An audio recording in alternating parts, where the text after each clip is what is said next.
Back with Monica and Matt and David. And David, let's begin with you. The millennials, we're talking a sizable number calling for a recall. As a matter of fact, 47% of millennials in the Harvard survey called for the recall, as opposed to 46 who opposed it. I mean, this is strong stuff from the millennials. These are supposed to be his peeps.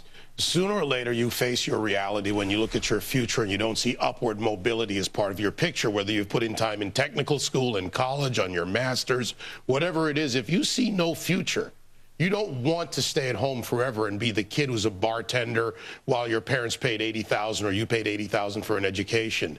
That's the reality the millennials face, Lou. And no matter what people, I said this in the break, no matter what people want to call Obama or his policies or what's going on, it's the results and the current results we're dealing with. If you don't see upward mobility, you don't see a life where you can buy the car you want, have the apartment you want, date the girl or boy you want, or build something for your own future if you want a family.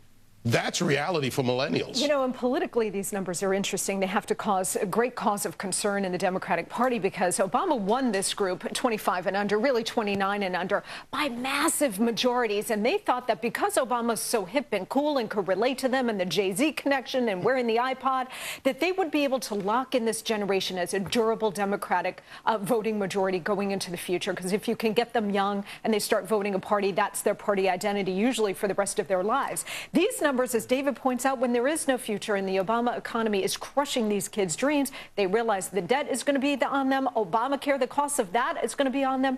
They're saying, look, we don't necessarily want any part of this. This is not what we signed up for. And they're not young. We should point out we're talking about the younger millennials, absolutely identifying by a very narrow margin as between Democrats and Republicans. 6 point gap, larger, of course, across the entire sweep of 18 to 34s.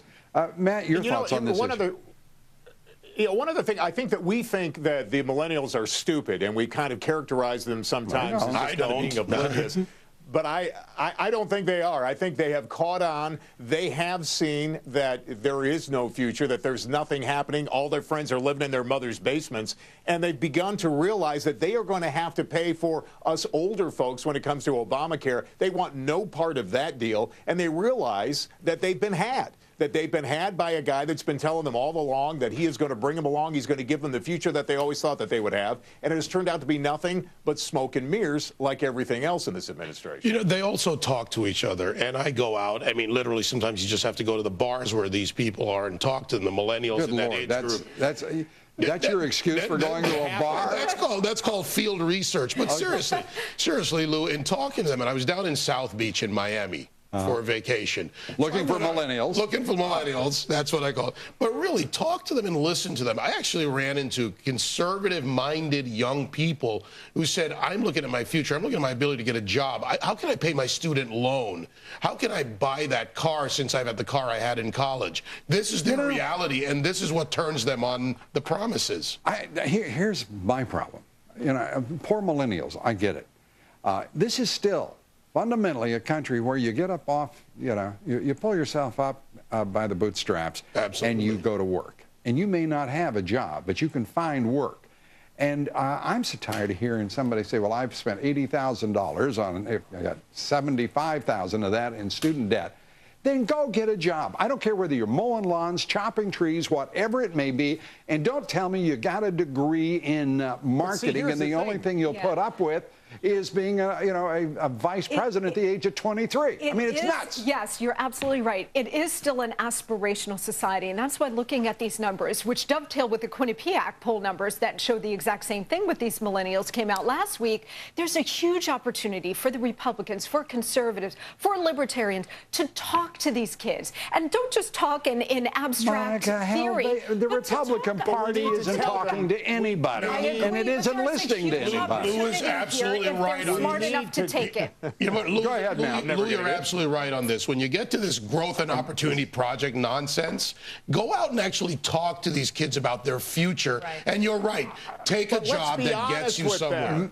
Get in there, Matt. Can we be honest with them? We've got to be honest with them and tell them you don't need to go to Harvard. You don't need to spend $80,000 in college. We need you don't. No, pick we a need career to have you kids can that go to Can I trade tell you the schools. biggest? You're going to be able to find. There are jobs out there, but you don't have to spend all that money going to college. Some kids aren't meant to go to college.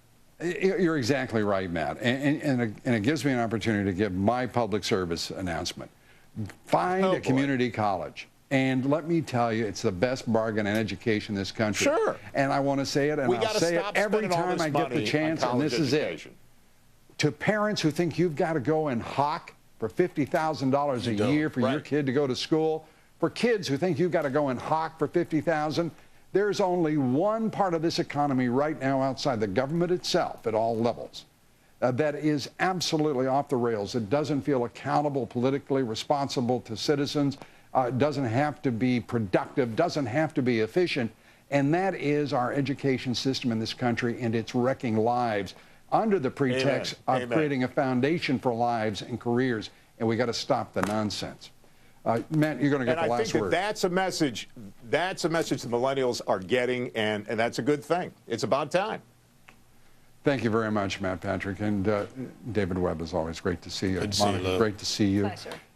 Did you think I was superficially correct or profoundly correct? You're I never always did. 100% correct, Lou. Up next, she never lied until then. He forced government health care on America and is now calling for more redistribution of wealth. So what is this president thinking? Scary. The prospect, but, well, steel up, because here we go. Leading psychotherapist Robbie Ludwig gives us her diagnosis. Next.